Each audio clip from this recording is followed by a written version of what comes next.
Menteri Pertahanan RI Prabowo Subianto telah memperkuat kapal Bakamla RI dengan senjata berat dan canggih. Hal ini bertujuan untuk menjaga keamanan Laut Natuna agar kapal Cina tidak seenaknya melakukan manuver di perairan Natuna, Indonesia. Sejak 1 Februari 2021, armada penjaga pantai Coast Guard Cina resmi diperbolehkan menggunakan senjata untuk mengusir atau menangkap kapal asing di perairan yang disengketakan. Undang-undang penjaga pantai Cina itu menimbulkan protes dari negara tetangga yang selama ini bersengketa teritorial dengan negeri tirai bambu seperti Jepang, Vietnam, dan Filipina. Indonesia juga berkali-kali berhadapan dengan kapal penjaga pantai Cina di zona ekonomi lepas pantai Kepulauan Natuna. Beberapa kali juga terjadi insiden antara kapal pengawasan perikanan Indonesia dan kapal penjaga pantai Cina. Sekedar diketahui, Coast Guard Cina sudah dilengkapi dengan senjata berat seperti meriam kaliber 75 mm. Tentu sangat berbahaya jika Bakamla berhadapan dengan kapal tersebut. Akhirnya, Badan Keamanan Laut yang disingkat Bakamla yang mengoperasikan kapal penjagaan pantai Coast Guard Indonesia telah berkoordinasi dengan Kementerian Luar Negeri. Ini secara formal sudah disampaikan, kami juga sudah berkoordinasi dengan Ibu Menlu Retno Marsudi untuk menanyakan perihal ini. Ujar Kepala Badan Keamanan Laut, Laksadia Aan Kurnian dalam keterangan tertulis Rabu 3 Februari 2021. Dalam mengantisipasi hal itu, lanjutnya, Bakamla sudah mendapatkan dukungan dengan dikeluarkannya izin pembelian senjata sejak 2020. Pada Agustus 2020, Menteri Pertahanan Prabowo Subianto bahkan memperbolehkan Bakamla menggunakan senjata berkaliber besar untuk mengamankan laut.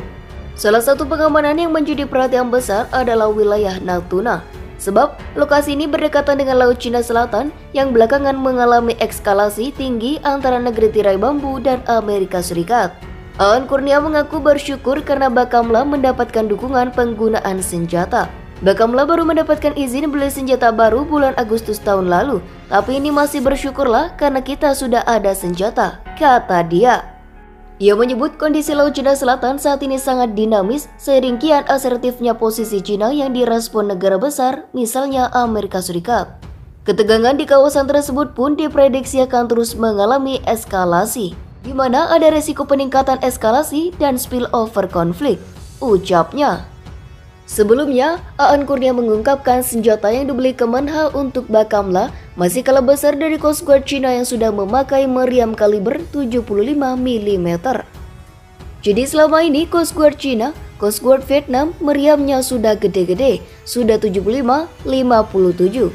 Saya mau beli senjata saja enggak boleh, kemarin saya menghadap Pak Menha langsung. Aturan-aturan kita lihat ternyata boleh, bisa dan alhamdulillah bisa, ujarnya. Sebelumnya, Bakamla hanya dibekali senjata peluru karet. Aan Kurnia mengungkapkan tahun ini petugas Bakamla sudah boleh menggunakan senjata berkaliber 30 mm dan senjata perorangan. Senjata kaliber diizinkan sementara hanya menggunakan 30 mm paling besar.